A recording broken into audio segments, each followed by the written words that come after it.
Steve Maraboli said, "My mistakes have been my greatest mentors." It's really interesting when I'm coaching people or even talking to friends and they're talking about people that trigger them. I say, that is your Messiah.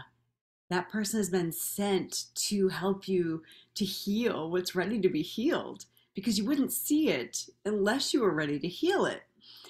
And I want to talk tonight about looking at your mistakes in a whole different way, from a whole different lens. And here's what I have to say: if you are not making mistakes, then you're not playing a big enough game. And it is a slow, subtle slope, really, on what type of risks we take. And it's like sometimes, often, the ego will masquerade as logic. Like, I would do that, but it's not going to work anyway, so why bother? Or if I do that, that doesn't really make sense at this point in my business. I really need to figure out this other piece first. There's all kinds of stories that will come in and they sound very convincing because it's the ego, right? So for me, I spent literally decades trying to avoid making mistakes so that I could remain perfect. It doesn't make any sense. But was I really achieving what I wanted to achieve? Did I really feel at the end of the day how I want to feel about myself? No. I was living a very small life and I felt very poor about myself. Like, I didn't love how I was showing up. I wanted to live a bigger life. I wanted to have an impact. And I was hiding. I kept hiding over and over and again masquerading it. So another way that I that I disguised my fear of judgment or being, really, it's all judgment, like a fear of not being liked, a fear of not being perfect, fear of not getting it right. It's all not wanting to look imperfect. For me, it was. Another way that showed up was, I really need to figure this out. So I would do busy work. Like, before I do that, I really got to make sure my website's up to date. Well, how many people really look at websites? Probably not that many anymore. Like, I don't know. There are so many places to get information. When you're hiring a coach, are you looking at their website or are you looking at who they are, how they show up in the world? Are you waiting for them to make you an offer? Are you waiting for them to address your pain points and say, yes, yes, she's talking to me? Or are you saying, oh, there's a mistake on the website, or this website's incomprehensive, whatever? You're not doing that. But my ego had convinced me that, you know, that people were doing that. And it was a way for me to avoid those high risk behaviors, like really showing up, really saying, this is who I help, this is how I help them, this is what problem I solve. And if you want to work with me, do this. It's pretty simple to do that. It's not easy though. How many people are with me, right? Like, how many times have you thought about doing something and then talked yourself out of it? I can't even count how many times I've done that. And when I was coaching transformational leadership, we would take advantage of those moments of high excitement. So when you get an idea, like an inspired idea, like, oh, it'd be great. Wouldn't it be great? Or wouldn't it be fun if I could do this?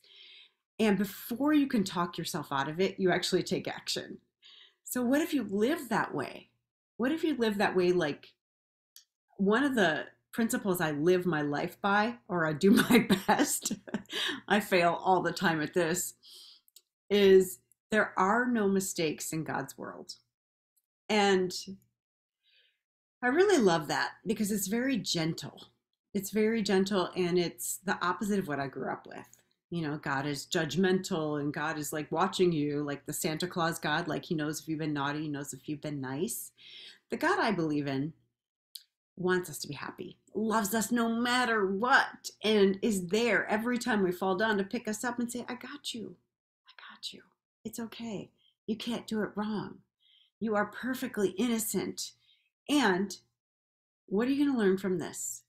What are you going to learn so that you can choose some different lessons next time? Because it's not like the lessons go away, but how many times did I have to be hit over the head with the same damn lesson getting louder and louder? I tell you, it was a lot. I was a slow learner. And, we all have the choice. We are here in this lifetime to learn certain lessons. And we can learn them the first time, or we can learn them the 27th or the 8,000th, but they are going to keep getting louder and louder. And it's just really interesting when you think about it. So when I think about, how I was doing my best to avoid making mistakes so that I would look good, it makes zero sense because I wasn't looking anyway. I was looking scared. I was looking cowardly, if anything, because I was playing so small. Everything I did was very safe, very calculated, and very small so that people couldn't judge me. But they could. In my mind, they couldn't. Like, oh, I did it perfectly. And I talk about, when I became an entrepreneur, I did this business coaching program where we did online summits where we invited experts in whatever field we were in to be speakers on our summit. And as the host of that, we got to write a script and shoot a 2-minute video that talked about this is what it's about and this is who it's for. And if this is you, opt in. And I mean, it's super simple now for me. But the first time I did this, it was a 2-minute video. I didn't know anything about editing. I still don't, to be honest. And now I don't care. But I did over 300 takes because I wanted that script to be perfect, word for word, the way I wrote it. And what happened was I, as a personality, as a human being, not as a robot, was completely missing. I was missing, like you would. I think I should put it up so you guys could see it because it's really funny now. I even bought like a teleprompter app and I'm like kind of reading it and oh gosh, it was awful. Because it was super glitchy too. And that was probably part of why I did so many takes because it would glitch and I'd be like, oh, darn it, I got to start over. But, anyways, live and learn. So that's why one of the things that I teach now is how to express yourself from your heart authentically. What wants to be shared? What does the divine, God, universe, spirit want to express through you? And I do a lot of work around the fifth chakra, which is the throat chakra or energy center, and also the heart, because when you open up the heart and you start living from this place and you balance your mind, your wisdom with your heart, it is natural for whatever wants to be expressed through you to do that. And also the fifth chakra is your arms. It comes down your shoulders, through your arms, out your fingertips.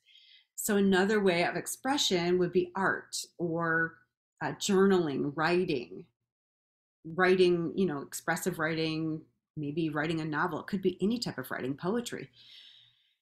And then also, what do we hug with? Our arms. And then if you hug the opposite side that we do in the United States, if you go to the right instead of the left, I know we're opposite here. So if you go to the right instead of the left, people are going to bonk your face, but you say this, let's try heart to heart. When you hug the opposite way, your hearts line up and you can feel the other person's heartbeat. And then what I like to do is set an intention. And I go to these Dr. Joe Dispenza meditation retreats, and there's a lot of hugging going on. And one time I was a healee. So there are these coherence healing sessions, and I got selected to be healed by all these beautiful people that didn't know me. And one woman I hugged, I swear to you, it was like hugging God herself. I melted into this woman, and her energy was so beautiful. So her love was so encompassing. And I'm like, wow, what if every hug I gave from now on, from this point forward, would be like that? So I set the intention when I hug people that they feel like they're hugging God, because we all have God in us. What do we pay attention to? What are we putting out there? And when you hug people with that intention, just watch what happens, because they feel it. They're like, whoa, that was really different. That's different from any other hug. And it's not sexual, it's nothing like that. It is just pure love that wants nothing in return, that is just extending love. And that is what divine expression is. Now, if we are blocking that expression because we're afraid of making a mistake, then God cannot express herself through us. So you're really saying, no, thanks, God, I got this. And I did that for so many years, for so many years. And I told this before, but when I first started coaching, I'm extremely auditory, and I believe we all experience our divinity in different ways. We all experience our guidance, our intuition, we all hear the voice of the Holy Spirit or whoever it is differently. And for me, I'm extremely auditory. So this is my left ear. I know it's opposite on here, but I hear things in my left ear. I hear a voice, and in my head, it sounds like my voice usually. And when I first started coaching, I would hear this, like, do this or say this. And I'd be like, what is that voice? And hell no, that's so scary, because the guidance that was coming in sounded very harsh to my human ear. And I was so afraid of doing the wrong thing, of making a mistake and having people not want to work with me anymore, having people fire me. But the problem is, people were getting really watered down results or no results, because I would kind of take what I heard and kind of tweak it and, like, okay, like, how can I make that sound nice so it doesn't offend them? If you know me now, you'll think that's hilarious, because I'm extremely offensive now. No, in a loving way. Hopefully people see it that way. But after a while, I'm like, well, this isn't working. So I started to listen. I'm like, okay, I'm going to try it. And I remember the first time I was really scared, but I watched, it was like, you ever see those bad breath commercials? They're really old, but they're really like a green fog that would come out, and then people would be like, oh, they would recoil. It was like that. My words came out, and the woman, she was so shocked. Her face was like this, but then she went like, kind of like she got punched in the stomach. Like she went in slow motion, like, and I'm like watching, like, oh, that was funny at the camera, to see what happened.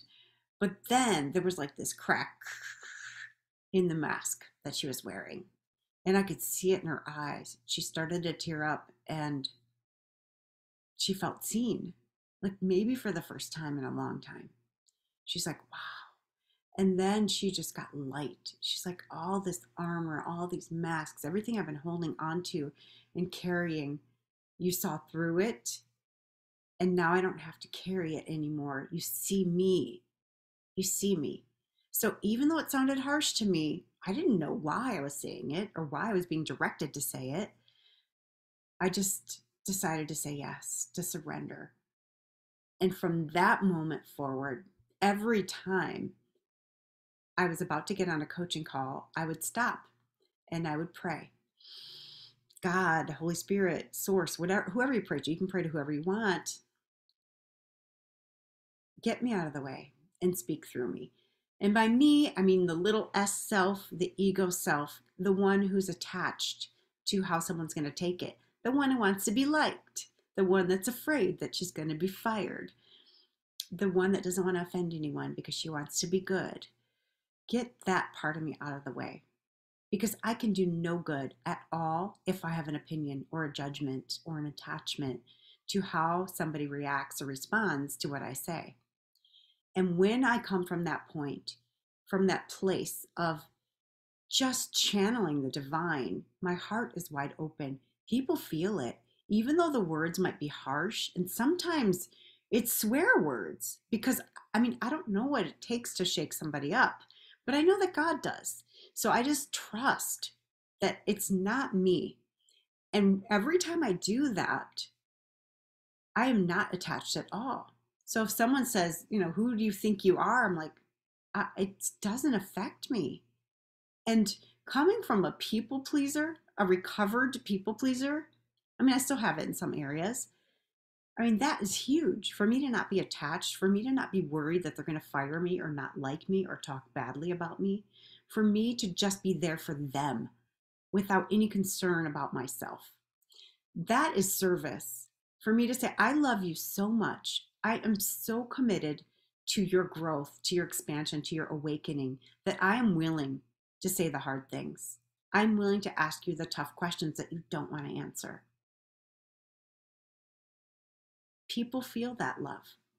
And it's not the same as being codependent and like being afraid to say something offensive. It's, you ever have a friend like that? They tell you the truth that you don't want to hear, but you're so glad they told you. You know, like you have toilet paper on your shoe, like you don't want to hear that. Your zipper's undone, or you're really being a jerk right now. Uh, I respect those people, and those are my true friends. And those are the people that I want to hire as my coaches. I don't want people that blow smoke up my ass. That's not going to support me at this stage of my growth. I want people who love me no matter what and who support me, but not who are going to co-sign my stories like, oh yeah, of course you're right, Karen. Of course that person did this to you, or, you know, that's not supportive. So my invitation today is to look at, really start paying attention to the stories that you're believing. And, you know, what do you really want? What do you really want? And what's one risk you are willing to take? And then when you get those inspired ideas, take action within 5 minutes. I mean, I think it's less than that where the ego comes in, it's like 10 seconds, but commit to it. You don't have to do the action right away, but make a commitment. Like, I'll do this within the next hour. Because if you sit with it, it just can make you sick if you're nervous, you know? So I also tell the story when I was in a business coaching mastermind, and we had this 2-day meeting, and I was in a breakout room on Zoom, and the coach of the room said to me, so who do you serve? And at the time I said, I serve women who are really, really smart and holding themselves back. They're afraid of making mistakes. And she said to me, where are you holding yourself back? And it was immediate that I knew it. It was immediate. And I said, ugh. And in that moment, the moment I realized it, I made a commitment to myself, maybe to her, I don't know, I don't even remember, that doesn't matter to me, to do a Facebook Live where I was holding back. And it was about my spirituality, about my spiritual beliefs. Now, I had a bunch of stories, yeah, lovely stories about why I wasn't sharing publicly what I believed. And they made a lot of sense to me. And I learned in the past that it was not safe to share my spiritual views because people would reject me. They would make fun of me. They would laugh at me. And those people, you know, at the time were my parents, and I really wanted their love. So I came out of the closet, Facebook Live, and I was so scared. And I started the live by saying, I'm so scared to tell you guys this. I'm afraid you're going to reject me. I'm afraid you're going to judge me. And, you know, like abandonment, like all those issues came up for me. And I think I was like fighting back tears. I might have been crying a little bit. And I just said the thing. I said, I believe this, and I believe this, and I believe this. And that post got more engagement, more comments, more people reaching out to me, more people DMing me than probably all of mine combined up until then, because my other ones were like, hi, I'm Karen, da, da, da, da, da, like motivation. I can't remember what I called it, but I had like a Facebook Live regular series I did, like Monday Motivation with Karen. And I was like always like upbeat and woo, woo. But this one I was not. I was scared, and you could tell I was scared. And guess what? People loved it because I was authentic. And so many people said, I believe that too. And I've been afraid to say that. I've been afraid to say that out loud. And they started having that dialogue, at least with me. And hopefully it rippled out to other people. So when you are brave, when you are courageous, you give other people the permission and you're kind of laying footprints in the sand. Like, if I can do this, you can do this. If I, as a former people pleaser, can just drop into my heart and not give a rip what people think about me, how people perceive me, and make it all about them, if I'm, coaching them or serving them, you can do it too. You can do it. It takes practice, it takes courage. So practice making mistakes, because there really are no mistakes. There are lessons, there are opportunities. And what if it does work? What if your vision comes true because you were willing to take those steps? What is it costing you living small? If you are, if you've been living small, if you've been holding back in some area, what is it costing you? And what are the stories you tell yourself about yourself because you've been doing it? Because the subconscious mind keeps track of everything, everything. So use those mistakes. Every time something doesn't turn out the way you wanted it to, look at it like, okay, what are the good things? What did happen? How do I feel about myself even because I did it? If you detach from the outcome and say, I freaking did the thing that scares the crap out of me, I'm amazing. If you can look at it like that and just take one of those steps every single day, like, okay, I'm going to do one more thing, pretty soon your comfort zone is going to grow and grow and grow. And that's what's happened to me over the years. Like, I have a really large comfort zone. Like, not a heck of a lot of things scare me that much anymore. I'm willing to do them. I'm willing to get uncomfortable. Now, there are things that I don't do, and there are lots of stories that I tell myself, and I'm working on them, right? So let's work together. Let's do this. Let's use those mistakes as our greatest mentors.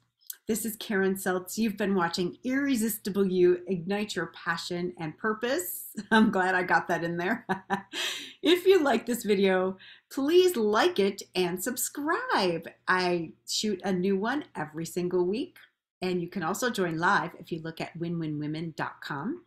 Next week, I will be having one of my favorite hot yoga instructors. She's so wise. She has sayings on the wall of the yoga studio.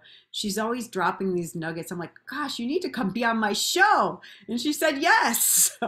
So she'll be here with me next week. Her name is Cintra Brown. In fact, I've quoted her, made pretty quotes, and put them up on Instagram and Facebook. So join us next week live. Look at winwinwomen.com. And we will see you there. And I'll post it in the show notes. Thank you for watching so much. Mwah! Love you.